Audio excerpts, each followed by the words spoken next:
वो समझ के चले थे कि तू अभी हार गया है, पर तुझे ये मंजूर नहीं है। तुझे हर एक वो बात सच करनी है जिसे तूने अपने सपनों में देखा है।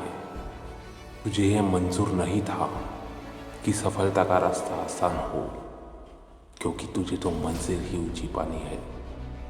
तुझे पता है कि उस मंजिल तक जाने का रास्ता सहज नहीं होगा। क्या अकेले रहना तेरी कमजोरी है? क्या तू खुद को अकेले समझता है? क्या तू समझता है कि अकेलापन तुझे तेरी मंजिल तक पहुंचने नहीं देगा? क्या यह अकेलापन तुझसे भी बड़ा है? एक बूढ़ा व्यक्ति अपने जीवन की यादों को अपने सामने रखते हुए वह कितना अकेला है इस ख्याल से खुद को कोस रहा था। वह उस अकेलेपन से इतना घबराया हुआ था कि अब वो खुद डिप्रेशन में जाने की कगार पर था। गांव में एक साधु के आने की खबर उस तक पहुंची। उसने उस साधु से मिलकर अपनी समस्या का समाधान निकालना तय किया। तय किए हुए समय पर जब वह साधु के पास पहुंचा, तब उसने अपने अकेलेपन की समस्या साधु से जताई।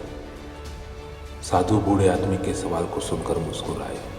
उन्होंने उस बूढ़े आदमी से कहा कि मैं कल उत्तर की ओर जा रहा हूँ, मुझे भी अकेले चलते हुए तुम्हारा साथ मिल जाएगा। बूढ़ा आदमी साधु की इस बात पर तैयार हो गया।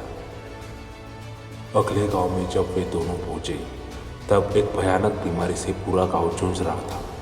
साधु ने बूढ़े आदमी को उन बीमार लोगों की सेवा करने का उपदेश किया। बूढ़ा आदमी इसके लिए तैयार हो गया। बूढ़ा पूरी लगन से बीमार लोगों की सेवा करने लगा।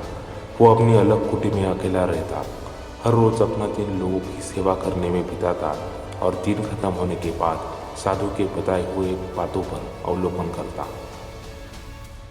जैसे जैसे दिन ढलते गए, वैसे वैसे बूढ़े आदमी की सेवा रंग लाने लगी। बीमार लोग ठीक होने लगे और वे इस बूढ़े आदमी को ब्लेसिंग्स देने लगे। बूढ़ा आदमी भी अपनी सेवा पर आभार व्यक्त करने लगा। कुछ दिनों बाद जब बीमारी गांव से चली गई, तब साधु ने बूढ़े आदमी को अगले गांव में उसके साथ चलने को कहा। बूढ़ा आदमी का मन इसके लिए राजी नहीं था। वह उसी गांव में रहकर लोगों की सेवा करना चाहता था। बूढ़े आदमी ने अपने मन में चल रही बातों को साधु के सामने रख दिया। साधु मुस्कुराए और बूढ़े आदमी से कहा, जब तुम मेरे पास अकेलेपन की समस्या लेकर आए थे, तब तुम उद्देश्यहीन थे। जब तुम इस गांव में आए और मैंने तुम्हें सेवा का उपदेश किया, तब तुम्हें जीने का उद्देश्य मिल गया। उद्देश्यहीन जीवन मृत्यु के समान है। जीवन का उद्देश्य ही जीवन को अर्थ लाता है। अकेलापन बस एक उद्देश्यहीन जीवन की परछाई है। अकेलेपन को अपनी कमजोरी बनाना मनुष्य की सबसे बड़ी भूल है। अकेलापन हमें एक मौका देता है अपने जीवन के उद्देश्य को तय करने का।